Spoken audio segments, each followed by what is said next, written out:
नमस्कार दोस्तों, स्वागत है आप सभी का हमारे चैनल ओम भक्ति स्टोरी पर। दोस्तों, आज की कहानी है जादुई नगरी का रहस्य। अगर आप हमारे चैनल पर नए हैं तो प्लीज़ हमारे वीडियो को लाइक करें, चैनल को सब्सक्राइब करें और शेयर करें।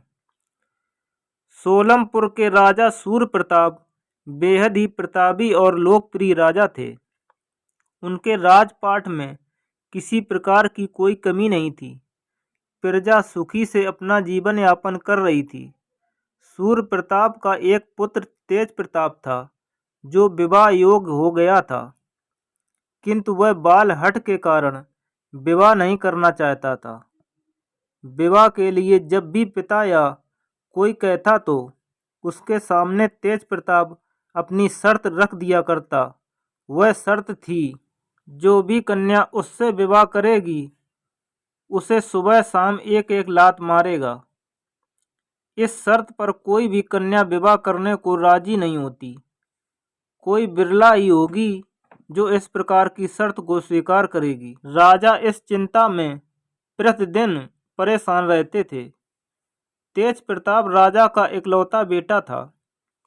अगर विवाह नहीं हुआ तो उनका राजपाट और वंश आगे कैसे बढ़ेगा? यही चिंता राजा को रात दिन परेशान किया करती थी। राजा ने दूर राज्यों में भी अपने बेटे के लिए न्योता भेजा, किंतु तेज प्रताप की शर्त के सामने कोई भी विवाह के लिए राजी नहीं होता। काफी समय बीत गए थे। एक कन्या रागिनी ने इस प्रकार की शर्त और चुनौती को स्वीकार कर विवाह करने के लिए हाँ भर दिया और समय मुहूर्त देखकर दोनों का विवाह संपन्न हुआ। सभी विधि विधान पूर्ण कर जब दोनों कोहर में पहुंचे, तेज प्रताप ने अपनी नवविवाहिता पत्नी रागिनी को अपनी शर्त की याद दिलाई और एक लात मारने की बात कही। रागिनी ने कहा, आप मुझे लात तभी मार सकते हैं जब आप स्वयं से कमाने योग्य हो जाएंगे। अभी पिताजी के कमाई पर आप मुझे लात नहीं मार सकते। तेज प्रताप गुस्से से तमतमा गया, कुहर से बाहर चला आया और राज्य छोड़कर कमाई के लिए निकल गया। सवेरे जब तेज प्रताप की खोज की गई तो पता चला वह कमाई के लिए बाहर चला गया है। किसी ने ढूंढने का प्रयत्न नहीं किया, क्योंकि रागिनी ने सभी को रोक दिया था। तेज प्रताप को दिन का मार्ग तय करके एक राजा के राज्य सुंदर नगर पहुंचा। वहां उसे अजीबोगरीब घटनाएं देखने को मिलती हैं। तेज प्रताप को चलते चलते एकाएक दीवार के नीचे लगी चूहों की महफिल पर नजर पड़ी है, जहां से मधुर संगीत का विस्तार हो रहा था। ऐसी संगीत जो अभी तक तेज प्रताप ने कहीं ना और सुनी न देखी थी। वह वहीं पर खड़े होकर देखता रहा। वहां चूहों की एक टोली थी। एक चूहा सुरीली आवाज में गाना गा रहा था, दूसरा ढोलक की थाप पर महफिल जमाए हुए था। कोई चूहा हारमोनियम की स्वर लहरियों को छेड़े हुए था।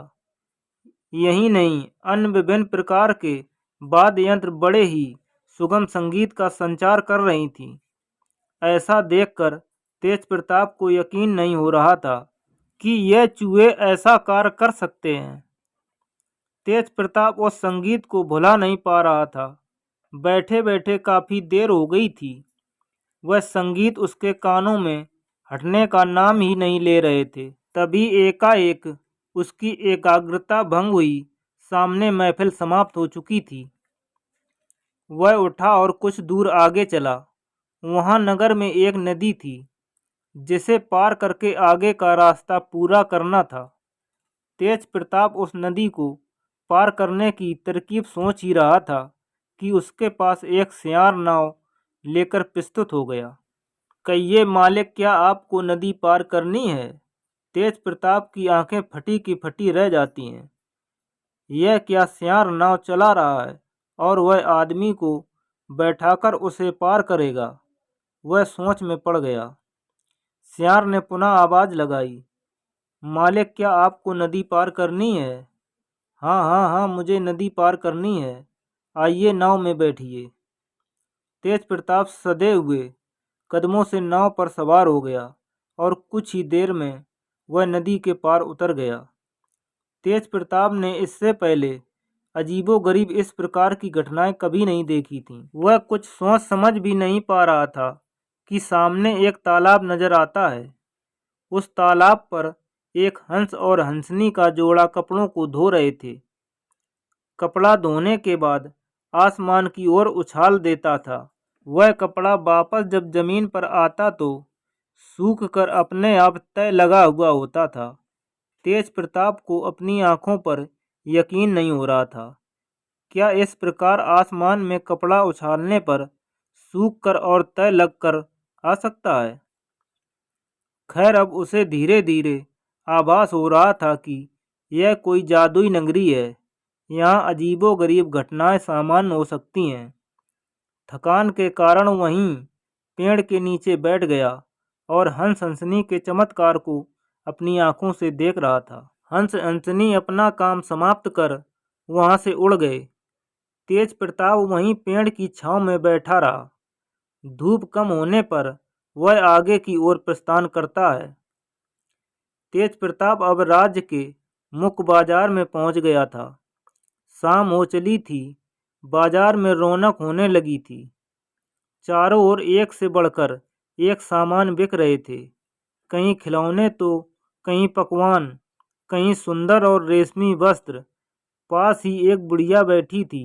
उसकी टोकरी में 2 हाथ की ककड़ी और 4 हाथ का बीजा था। यह पहली तेज प्रताप को समझ नहीं आई। वह फिर आश्चर्यचकित रह गया। इससे पहले उसने 2 हाथ की ककड़ी और 4 हाथ का बीज नहीं देखा था। कुछ देर रुककर उस पहेली को समझने का प्रयत्न कर रहा था। पास ही एक खम्भे पर बड़ा सा पोस्टर लगा हुआ था, जिस पर शहर में हो रही अजीबोगरीब घटनाओं को बताने और सच साबित करने पर मुंह मांगा इनाम राजा द्वारा देने की बात लिखी गई थी। तेज प्रताप को अपने मेहनत से कमाई करना था, ताकि वह अपने शादी की शर्तों को पूरा कर सके। जो पत्नी को सुबह शाम एक एक लात मारने की थी, वह झटपट राजा के पास पहुंच गया। झटपट अपने आंखों से देखी गई सभी चारों घटनाओं के बारे में राजा को विस्तार से बताया। राजा बोले, यह तुम विश्वास से कैसे कह सकते हो? तेज प्रताप, जी हुजूर, मैंने अपनी आंखों से देखा है। राजा ने कहा, क्या तुम वह सब मुझे दिखा सकते हो? तेज प्रताप ने कहा, हाँ, अवश्य, आप मेरे साथ चलें। राजा ने कहा, अगर तुमने नहीं दिखाया तो तुम्हें आजीवन बंदी बना लिया जाएगा। तेज प्रताप ने कहा, जी हुजूर, किंतु एक बार चल कर देख लें। फिर तेज प्रताप ने कहा, अगर मैं आपको सच दिखा दूंगा तो आप मुझे आधा राज दे देंगे? राजा ने कहा, अवश्य, हम वचन के पक्के हैं। तेज प्रताप ने कहा, तो महाराज जल्दी करें, मैं आपको सभी घटनाओं को दिखा सकता हूँ। दोस्तों, जादुई घटनाओं का प्रमाण क्या तेज प्रताप दे पाएगा? जानते हैं। राजा अपने मंत्री और कुछ दरबारियों के साथ तेज प्रताप के पीछे पीछे चलते हैं। तेज प्रताप एक एक करके सभी जगह जाता है। पहले वह बुढ़िया के पास पहुंचता है। बुढ़िया दूर से सेना आती देख घबराकर वहां से भाग जाती है। तेज प्रताप को वहां बुढ़िया नजर नहीं आती। महाराज यहीं बैठकर बुढ़िया खीरा और बीज बेच रही थी, न जाने कहाँ चली गई। यह घटना तुम्हारी गलत साबित हुई। ठीक है महाराज, अगली घटना दिखाना चाहता हूँ। चलो महाराज।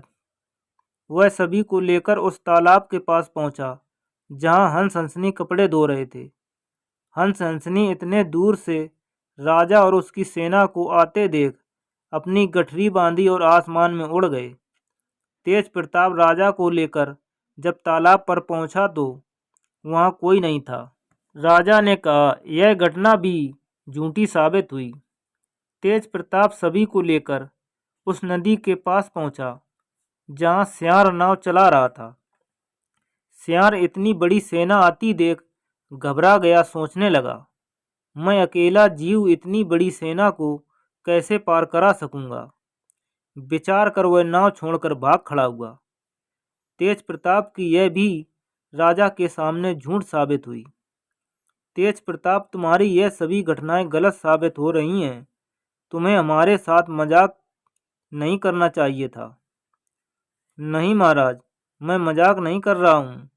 अपनी आंखों से देखी बातें आपको बता रहा हूँ। बस अगली घटना को देख लीजिए, जहाँ चूहे मधुर संगीत बजा रहे थे।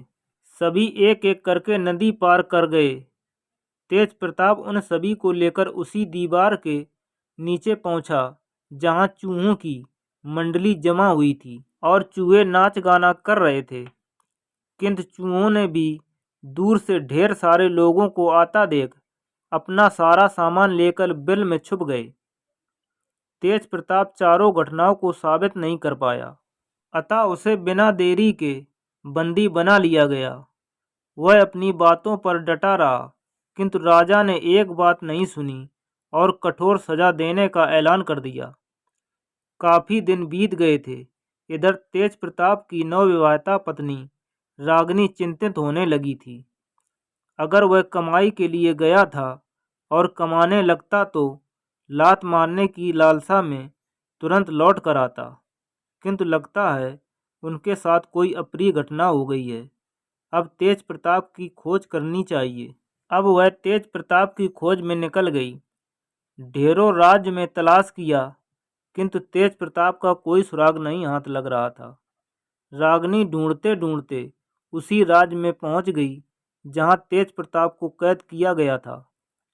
रागिनी ने भी वह सभी चारों घटनाओं को बारी बारी से देखा और खंबे पर लगा उस इनाम के बारे में भी पढ़ा, जो राजा के द्वारा घटना को सच साबित करने के बाद दिया जाना था। रागिनी को विश्वास हुआ कि हो न हो तेज प्रताप को इसी राजा ने बंदी बनाया हुआ है। यह राजा की कोई चाल है जिसे कोई व्यक्ति सच साबित नहीं कर पाता। रागिनी ने बिना कुछ देरी किए वापस अपने राज लौट आई। अपने राज आकर रागिनी ने एक सेना तैयार किया, जिसमें 1 दर्जन बिल्ली, 2 कुत्ते, 2 चील और 1 शेर का बच्चा पाला। दोनों को भरपूर ट्रेनिंग प्रशिक्षण दिया गया। 1 महीने बीत गए। रागिनी ने दिन रात एक करके इन सभी को इतना अभ्यास करा दिया कि रागिनी के बताए अनुसार कोई भी कार्य कर सकते थे। जब सभी रागिनी के आदेशों के अनुसार अभ्यस्त हो गए, तो रागिनी उन सभी को लेकर उस राज्य की ओर राजकुमार के भेष में रवाना हुई। रास्ते में कोई उससे पूछता, अरे भैया, क्या तुम कर्तव्य दिखाने वाले हो? राजकुमार सभी को ना करते हुए, यह सभी पालतू हैं, ऐसा कहकर आगे बढ़ता गया। सफर पूरा कर राजकुमार सुंदर नगर पहुंच गया। राजकुमार ने चूहों के पास बिल्लियों की फौज तैनात कर दी और उन्हें उसी प्रकार संगीत बजाने के लिए कहकर आगे बढ़ गया। आगे सियार मिला, उसके पास दोनों कुत्तों को तैनात करके आगे तालाब जहाँ हंस हंसनी कपड़े धोया करते थे, वहाँ दोनों चील को तैनात कर आगे बढ़ जाता है। शहर पहुंचकर बुढ़िया के पास शेर के बच्चे को तैनात करके राजा के पास दरबार में राजकुमार हाजिर हो जाता है। आंखों देखी पूरी घटना को साबित करने की बात कहकर राजा को अपने साथ चलने का आग्रह करता है। राजा अपनी शर्तों को राजकुमार से बताता है, ताकि बाद में कहना सुनना ना रहे। राजकुमार पूरी तैयारी के साथ आया था। वह राजा को अपने साथ लेकर चला। राजा और उसके मंत्री को बुढ़िया ने दूर से आता देख भागने की कोशिश की, किंतु शेर का बच्चा पूरी मुस्तैदी से तैयार था। उसने बुढ़िया को भागने नहीं दिया। राजा ने बुढ़िया को देख लिया, पीछे खड़े शेर के बच्चे को भी देखा और कुछ कुछ समझ लिया। आज राजकुमार तैयारी के साथ आया है, किंतु अपनी बात से पीछे नहीं हट सकता था। इसलिए उसे अगली घटना को देखने के लिए आगे बढ़ना पड़ा। आगे तालाब के पास हंस हंसनी को भी राजकुमार ने दिखाया, जो कपड़े धोकर आसमान की ओर उछाल कर फेंकते थे। वह कपड़ा सूख कर और तय होकर वापस जमीन पर आ गिरते थे। राजा ने वह करतब भी अपनी आंखों से देख लिया। राजकुमार पुनः राजा को लेकर नदी के पास पहुंचा। वहां सियार नाव चला रहा था। सियार ने राजा और उसके मंत्रियों को बारी बारी नदी पार करवाई। सभी नदी के उस पार थे। राजकुमार ने दोनों कुत्तों को उसकी चौकसी में लगे रहने का आदेश देकर आगे बढ़ गया। अगली घटना चूहे की थी। इतनी बड़ी सेना आती देख चूहे भागने की सोच रहे थे, किंतु 1 दर्जन बिल्लियों का पहरा था। बिल्लियों ने उन्हें कड़ी चेतावनी और जान से मारने की धमकी भी सुनाई थी। चूहों की हालत टाइट हो गई। वह संगीत बजाते रहे। राजा ने आकर चूहों के महफिल को भी देख लिया। शर्त के अनुसार राजा का पूरा राज्य राजकुमार का था। राजा के नौकर चाकर, महल और सैनिक भी। राजकुमार ने तुरंत सैनिकों को आदेश दिया, इस राजा को बंदी बना लिया जाए। आज से मैं तुम्हारा राजा हुआ। शर्त के अनुसार राजा अपने आप को तथा पूरे राज्य को हार गए थे। सिपाहियों ने फौरन राजा को बंदी बना लिया। पूरे राज्य में नए महाराज की चर्चा फैल गई थी। सभी नए महाराज से मिलना चाह रहे थे। राजकुमार ने सभी बंदियों को रिहा करने का आदेश दिया, किंतु उससे पहले वह सबसे मिलना चाहते थे। सभी बंदियों को उनके रिहाई का आदेश सुनाया गया। सभी खुशी के मारे नाचने गाने लगे। उन्होंने आज़ाद होने की उम्मीद ही छोड़ दी थी। सभी बंदियों को रिहाई के लिए तैयार किया गया और राजा के सामने एक एक करके पेश किया गया। तेज प्रताप को रागनी, जो अभी पुरुष वेश में राजा बनकर बैठी थी, पहचान गई। तत्काल आदेश दिया, इस व्यक्ति को अलग एक तरफ रोक कर रखा जाए। ऐसा ही हुआ। तेज प्रताप की समझ में नहीं आ रहा था। सभी बंदियों की रिहाई हो गई, किंतु मुझे क्यों रोका गया? क्या मैंने कोई गलती की जिसकी सजा मिल रही है? तेज प्रताप के प्राण सूख रहे थे। तभी राजा ने आदेश दिया, इस व्यक्ति को अतिथि गृह में ठहरने की व्यवस्था की जाए। राजा के आदेश का फौरन पालन हुआ। तेज प्रताप को अतिथि गृह में रोका गया। राजा जब अपने दरबार से फुर्सत पाए तो अकेले में अतिथि गृह तेज प्रताप से मिलने पहुंच गए। राजा को देखकर तेज प्रताप ने उनसे माफ़ी मांगना आरंभ किया, किंतु राजा की मुख पर एक मुस्कान थी। राजा पुरुष वेश त्याग कर अपने वास्तविक स्त्री रूप में आ जाता है।